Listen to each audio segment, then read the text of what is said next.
हिमाचल की खबर देखिए, हिमाचल का चंबा भी धर्म के नाम पर सुलग रहा है। एक दलित युवक के 8 टुकड़ों में मिले शव के बाद चंबा का सलूनी हिंसा की आग में जल उठा। आरोप है कि युवक गैर मजहब की लड़की से मोहब्बत करता था, इसलिए बेरहमी से उसकी हत्या कर दी गई। इसके बाद हिंदू संगठनों ने आरोपियों पर हमला बोल दिया। अब आरोपी के घर जला दिए गए। पूरे इलाके में आक्रोश है। पुलिस ने सलूनी में 2 महीने के लिए धारा 144 लागू कर दिया है। सियासत तेज है। बीजेपी सुक्खू सरकार को घेरने का काम कर रही है। तस्वीरें आपको हम दिखा रहे हैं।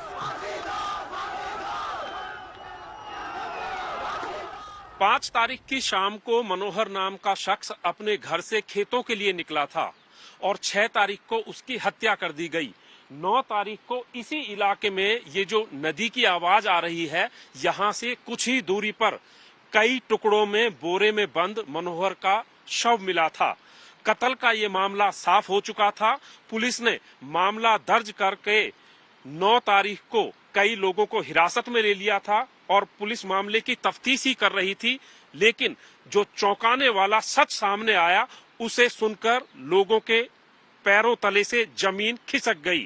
दरअसल मनोहर का प्रेम प्रसंग चल रहा था, इस तरह की बात कही जा रही है और उसी के चलते झूठी शान की खातिर मोहम्मद शरीफ के परिवार ने मनोहर को अपने घर में बुलाकर उसके टुकड़े टुकड़े कर दिए और शव को बोरी में बांधकर नदी में फेंक दिया। जनता ने आक्रोश में आकर मोहम्मद शरीफ का ये जो घर आप देख रहे हैं, इस घर को आग के हवाले कर दिया और इसके साथ साथ मोहम्मद शरीफ का एक और घर है, उसको भी आग के हवाले कर दिया। अब ये जो इलाका आप देख रहे हैं, दरअसल ये इलाका हिमाचल और जम्मू कश्मीर बॉर्डर पर आता है और यहीं से कुछ ही दूरी पर, कुछ किलोमीटर दूरी पर किश्तवाड़ और डोडा जिले की सीमा शुरू हो जाती है। और आरोप ये लगाए जा रहे हैं कि मोहम्मद शरीफ के संपर्क और संबंध कहीं ना कहीं सीमा पार से हैं और उसके खातों की जांच के लिए भी हिमाचल पुलिस ने एक एसआईटी का गठन किया गया है और ये कहा जा रहा है कि मोहम्मद शरीफ के खातों में लॉकडाउन और अभी नोटबंदी के समय में बहुत सारे जो है उसके खातों में ट्रांजैक्शंस हुई हैं, करोड़ों रुपए का लेन देन हुआ है। हालांकि पुलिस ने अभी इस पूरे मामले की पुष्टि नहीं की है, लेकिन जनता का जो आक्रोश था वो दरअसल मोहम्मद शरीफ के कंडक्ट को लेकर था कि उसकी जो गतिविधियां थी वो कहीं ना कहीं संदिग्ध थी। फिलहाल हिमाचल पुलिस की एसआईटी पूरे मामले की जांच कर रही है और तफ्तीश में पूरा सच सामने आएगा। लेकिन जिस तरीके से ये जघन्य हत्याकांड हुआ है, वो कहीं ना कहीं लोगों के दिलों को दहला देता है। कैमरामैन गिरीश दुर्गापाल और सहयोगी आनंद के साथ सतेंद्र चौहान, चंबा, आज तक। और इस बीच इस पूरे मामले को लेकर मनोहर के पिता का क्या कुछ कहना है, उनका बयान आपको सुनवाते हैं। अदवारी में गया था जी, सोमवार को अदवारी में गया तो सवेरे 7 बजे घर को चला था।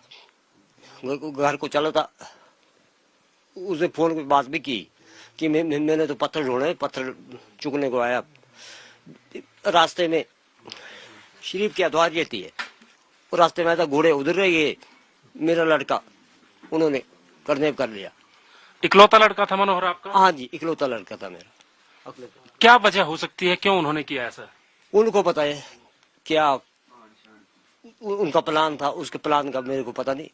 कभी मनोहर ने आपसे कोई बात की, कुछ बताया इस तरीके से? नहीं बताया जी, नहीं बताया। चलिए सतेंद्र चौहान इस खबर पर ज्यादा जानकारी के साथ हमारे सहयोगी जुड़ चुके हैं हिमाचल प्रदेश से ही। सतेंद्र, आपसे जानना चाहेंगे, जैसे जैसे जांच आगे बढ़ रही है, खुलासे भी हो रहे हैं, अब तक पुलिस ने क्या कुछ कहा है और एक्शन आपको क्या देखने को मिला है? देखिए, एक्शन की बात करें तो तमाम एक्शन आप देख चुके हैं। 2 घरों को आगजनी आग के हवाले कर दिया गया है। पुलिस ने अब तक 10 लोगों को हिरासत में लिया है, 7 लोगों को गिरफ्तार किया है, 3 लोगों को डिटेन किया हुआ है। पूछताछ में साफ हो चुका है कि ये हत्याकांड एक सोची समझी साजिश के तहत किया गया था। बाकायदा मनोहर को उसके घर में बुलाया गया था और उसका प्रेम प्रसंग चल रहा था। हालांकि परिवार इससे मना कर रहा है, लेकिन पुलिस ये साफ कर चुकी है। लेकिन जो सबसे चौंकाने वाली बात यह है कि जो मोहम्मद शरीफ का जो परिवार है, ये लगातार जिस जगह पर मैं खड़ा हूं, ये पहाड़ी की चोटी आप देख सकते हैं, यहां पर रहता है। अमूमन ये होता है कि जब बर्फबारी होती है, पहाड़ की चोटियों पर रहने वाले लोग नीचे आ जाते हैं, लेकिन ये शख्स अभी भी बर्फबारी के दौरान भी पहाड़ी पर रहता था। हालांकि इसके दोनों घरों को जला दिया गया है। दूसरा, अगर इस इलाके की बात करें आशुतोष, तो ये इलाका कहीं ना कहीं बहुत कुछ किलोमीटर जाकर पाकिस्तान से भी जुड़ जाता है।